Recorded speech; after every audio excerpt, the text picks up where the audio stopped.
రథం పైన సారథిగానే విజయ సారథిగా నీ వెంట ఉంటాను అని పరమాత్మ, శ్రీకృష్ణ పరమాత్మ అర్జునుడికి మాట ఇచ్చి, ఆ విధంగానే ఆయన ఆయుధం చేపట్టలేదు.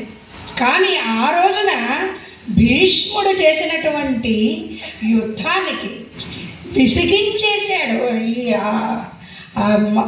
పరమాత్మ అయినటువంటి శ్రీకృష్ణ పరమాత్మనే విసిగించేలాగా ఆయన బాణాలు అంతలా విసిగించేటప్పటికి ఇంకా ఒక్కసారి రథం మించి కుప్పించి ఒక్క దూకేటప్పటికీ ఆయన కుండలంబుల కాంతి గగన భాగం వెళ్ళగప్పి కొనగా, ఆయన కుండలాల యొక్క కాంతి కోటి సూర్య ప్రకాశమానంగా గగన భాగం అంతా కూడా గప్పేసిందిట.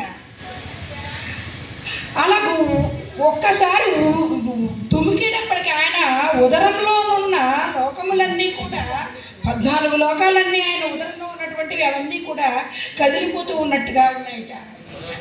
ఆ తూకేటటువంటి వేగంలో ఆయన పైనున్న పచ్చని పటము ఆ పై కండువ జారిపోతూ ఉండగా,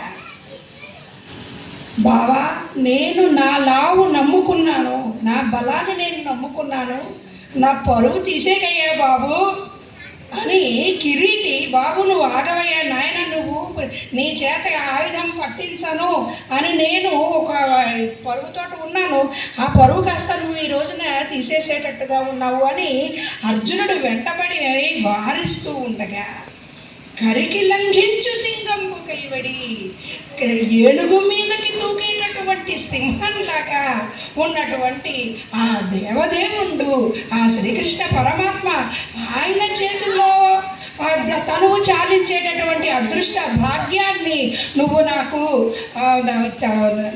నీ చేతులారా నాకు ఈ భాగ్యాన్ని కలుగనివ్వు అని చెప్పి, అలాంటి దేవదేవుడు దిక్కు నాకు అని భీష్ముడు పలికినటువంటి పద్యం భాగవతంలో పోతనామాచ్యుల వారు రచించినటువంటి అద్భుతమైనటువంటి పద్యాలలో ఇది అత్యద్భుతమైనటువంటి పద్యం. స్వస్తి.